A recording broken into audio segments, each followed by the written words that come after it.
ایک بار اور صلوات عنایت فرما دیجیے. تو اب یہ ہرات کے ہمارے بدیع الزماں ہمدانی، ہمدان یہ جو ایران کا شہر ہمدان ہے، ایک یمن کا قبیلہ تھا بنی ہمدان جو کربلا میں تھا. تو اس میں لوگ اشتباہ کر جاتے ہیں، سمجھتے ہیں کہ وہ ہمدانی یہی ہمدان سے کہہ رہی نہیں، ہمدان سے کہہ رہی نہیں ہے، وہ عرب ہے. ہمدان ان کے کسی بزرگ کا نام تھا. وہ قبیلے بنو ہمدان الگ ہے، ایران کا شہر وہ صوبہ ہو گیا، وہ صوبہ ہمدان الگ ہے. تو یہ ہمدانی جو ہے بدیع الزماں ہمدانی، یہ قبیلے بنی ہمدان کے نہیں ہیں بلکہ یہ یہاں کے ہیں. کہاں کے؟ اسی ہمدان شہر کے. ایک صلوات بھیجیے محمد آل محمد پر. بس یہ ہمدان سے نکلے تبلیغ کے لیے افغانستان کے علاقے میں جا کے. اس وقت تو سب ایران میں شامل تھا، لیکن اب میں آج کے سمجھانے کے لیے کہہ رہا ہوں. یہ جو ہرات میں آج آپ دیکھ رہے ہیں نا میجورٹی مومنین کی، ہرات، قندھار، مزار شریف، کسی کو نہیں معلوم کس کا کارنامہ ہے. اب بتانے جا رہا ہوں. یہ جو میں نے نام بتایا نا بدیع الزماں ہمدانی، ہمدان سے ایک آدمی ہے. اور یہ ہمدانیوں کی بڑی خدمات ہیں، یاد رکھیے گا. کشمیر میں بھی سید ہمدانی، ہمدانی سادات بھی ہیں، غیر سادات بھی ہیں. کشمیر میں جو پھیلا ہے تشیع، یہ ہمدانی سید آئے تھے، سید علی ہمدانی. ان کا نام بھی ہے تاریخ میں بڑا نا. ان کا روضہ بھی ہے بہت بڑا کشمیر میں، وہ غالباً مقبوضہ کشمیر میں ان کا روضہ، ہاں مقبوضہ ہی کشمیر میں. صلوات بھیجیے محمد آل محمد پر. تو یہ اب یہ نکل رہے ہیں. اب جب ایک بار نکل گئے، چھوڑ دیا خاندان واندان، کچھ نہیں. کتنی بڑی بات ہے، گھر بار چھوڑ دینا، خاندان چھوڑ دینا، نئی جگہ چلے جانا. 2 آدمیوں نے کہہ دیا آ جائیے ہمارے پاس، چلے گئے. ان کے کہنے پہ کیا ہوگا نہیں معلوم، مستقبل کیا ہے نہیں معلوم، چھوڑ کے چلے گئے سب کو. پہنچ گئے ادھر ہرات. اب یہاں پہ کام شروع ہوا. اچھا ان کی بھی یہ خوبی ہے، عالم تو ہے ہی ہے، فقیہ تو ہے ہی ہے. یہ شخص فقیہ تو اپنی جگہ پر ہے، شاعر بھی ہے، ادیب بھی ہے، خطیب بھی ہے. لہذا جس گاؤں میں جاتا تھا پورا گاؤں ان کا گرویدہ ہو جاتا تھا.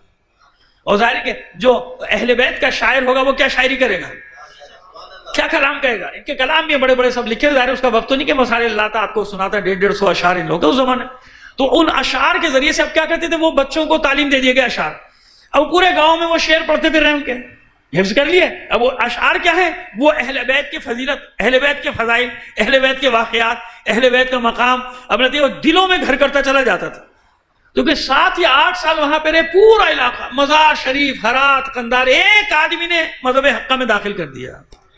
ایک آدمی. صلوات بھیجیے محمد آل محمد پر.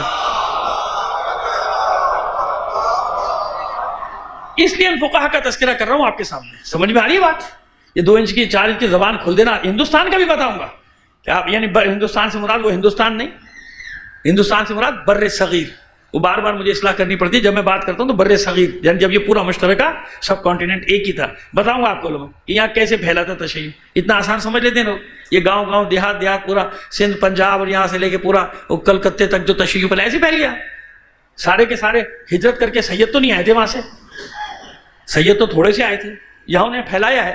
یہ اور بات کہ ماشاءاللہ سیدوں کی آبادی بہت بڑھ گئی ہے، اس میں بھی بہت سارے راز پنہاں ہیں. اب سب سے پردہ بھی نہیں اٹھا سکتا. صلوات بھیجیے محمد آل محمد پر. نہیں میں بہت خشک پڑھتا ہوں اور پڑھ رہا ہوں، اس کا یہ مطلب تھوڑی کہ آپ کی صلوات کی آواز بھی بالکل آہستہ ہو جائے.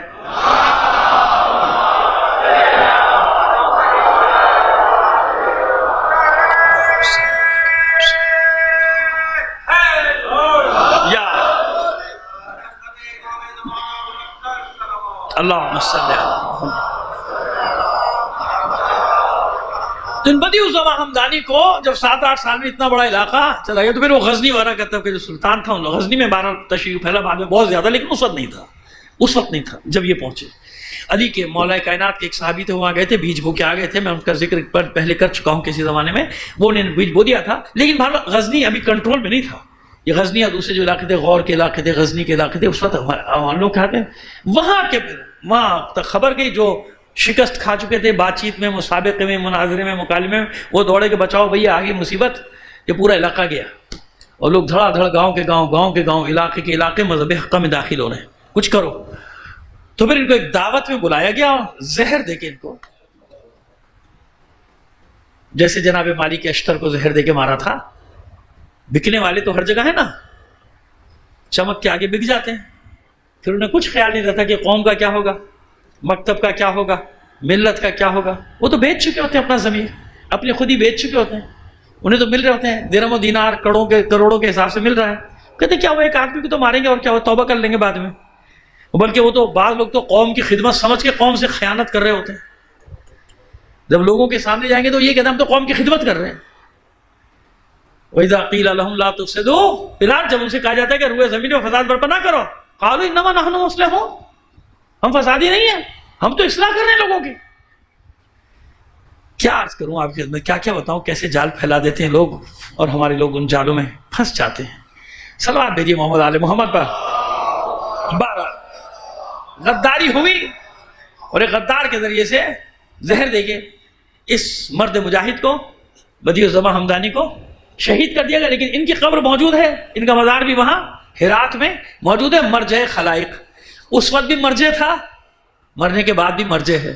کتنی پیچھا چھڑانا چاہو, مرجعیت سے جان نہیں چھوٹے گی تمہاری, اطمینان رکھو. صلوات بھیجیے محمد آل محمد. یہ میں نے آپ کے لیے نہیں کہا, یہ میں نے ان کے لیے کہا.